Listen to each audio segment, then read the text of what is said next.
She couldn't pose for a cover of what was effectively her own book, right?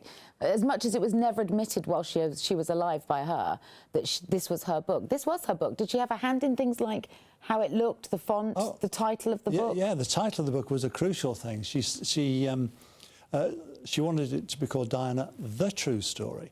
And we made it perfectly clear it wasn't the true story because it didn't have Prince Charles's side in it at all. Or any opportunity for you to challenge her journalistically. This was you sending questions, her responding. You couldn't then say, as you would in a normal interview situation, so then what happened? Or how did you respond to that? Exactly. It was very difficult to do follow-ups, obviously. You couldn't, yeah. So she wanted it to be called Diana, The True Story, and that was palpably incorrect. And so she eventually came around to the idea of Diana, Her True Story.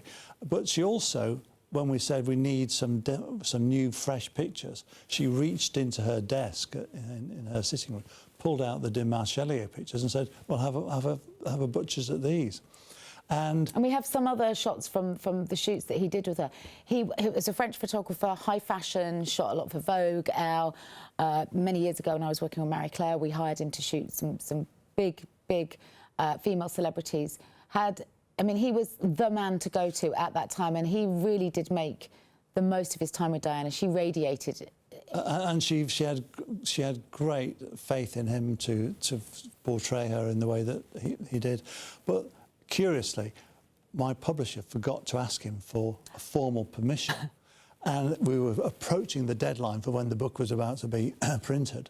And we needed to find Patrick. He wasn't in his London office. He wasn't in his New York office. He was in the Caribbean. Well, the Caribbean is, what, 7,000 islands and cays and so on. And I remember it was kind of a day like today.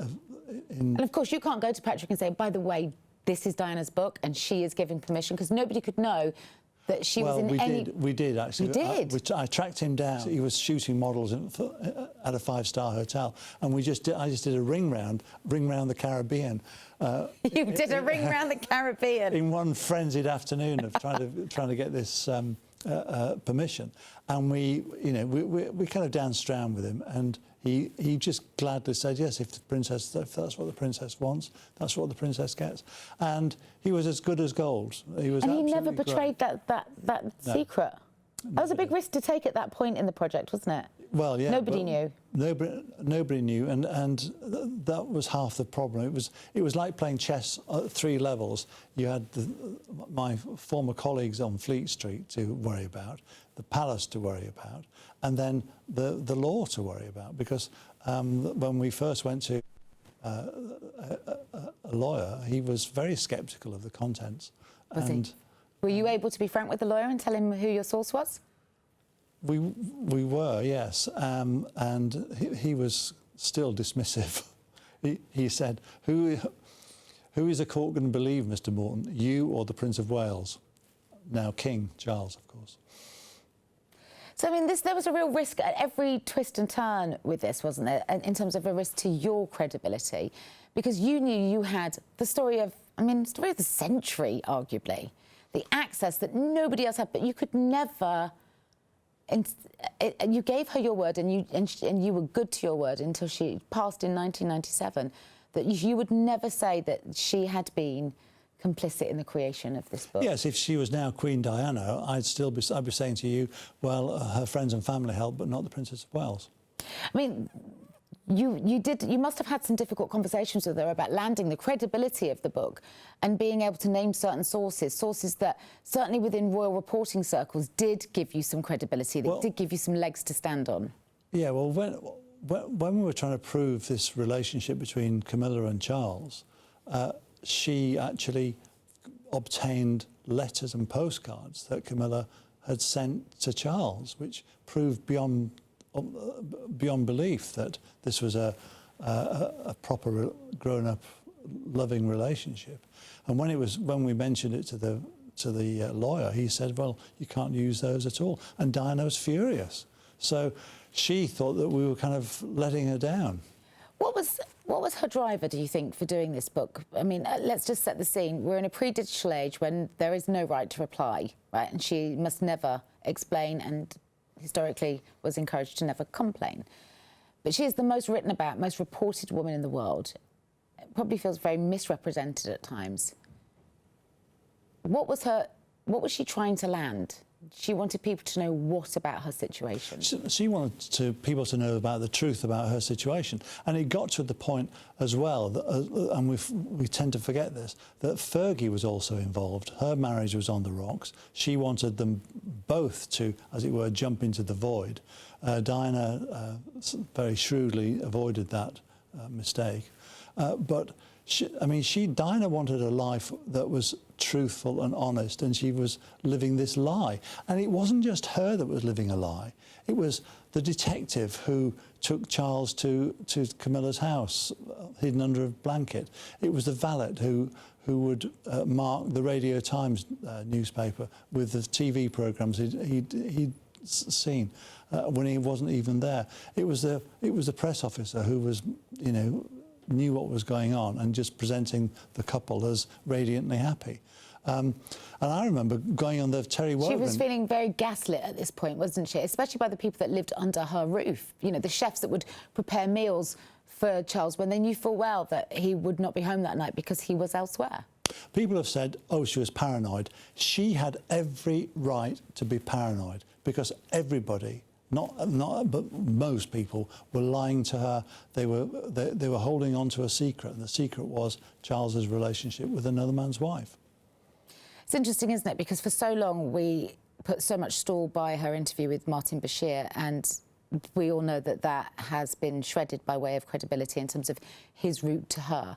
So when history looks back on Diana and remembers her, the only place that they can go for her account of her story is your story. Correct. You're it. Yeah. And it's a shame that the BBC have decided against ever publishing or broadcasting her words, because the one thing I'd say about the Bashir interview is that it wasn't Bashir who put words into her mouth. She articulated what she wanted to say. But her sons have requested that not be shown, and it's probably quite right that the BBC respect that. But in terms of what you secured from Diana, 18,000 words, is that right? Something like that. I often think to myself, I wish I'd asked more about this, about Harry and William and relationships. But at the time, you didn't know if there's going to be another interview. You just rattled through things in the hope of that she might start to articulate something about, I don't know, it might be about her school days, it might be about her honeymoon, it might be about her childhood. All these areas had to be covered, and she only had so much time, so at any moment the whole guillotine could come down, and she might not be available for months. She might be at Balmoral, for example. So you were working on a wing and a prayer, in as much as every interview could be the last interview. They weren't even interviews. They were her sitting down recording responses to questions that you had drafted. What were the revelations that you took away from the first tape recording, and then subsequently beyond that? How did she begin to open up to you, and what questions did you ask her?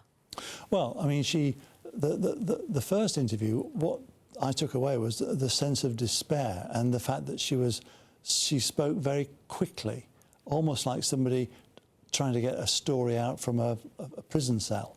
And it was very different from what I expected. I expected her to be talking about, as I mentioned earlier, her humanitarian mission, but that didn't come into it.